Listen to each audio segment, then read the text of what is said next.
Welcome. If you're looking to give an admin in your Telegram group the ability to delete stories posted by others using the latest update on your PC, you're in the right place. Today, I'll guide you step by step so you can manage your group's stories with ease and keep your community organized. First, open the Telegram app on your computer. Make sure you're logged into the account that has admin rights in the group you want to manage. Next, find your group in the chat list and click to open it.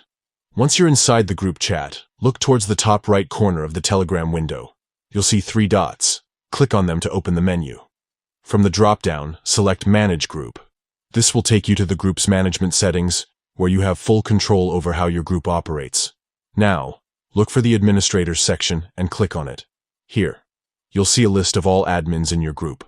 Find the admin you want to give permission to delete stories and click on their name. You'll now see a list of permissions you can enable for this admin. Scroll down until you find the option labeled Delete Stories of Others under the Manage Stories section. Turn this option on by clicking the toggle next to it. Once you've enabled this permission, don't forget to click Save to apply the changes. That's it. The selected admin now has the ability to delete stories posted by other members in your group.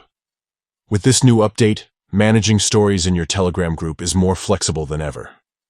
You can assign specific admins to handle stories, keeping your group's content clean and relevant. If you found this guide helpful, consider sharing it with other group admins. Stay tuned for more tips on managing your Telegram communities efficiently.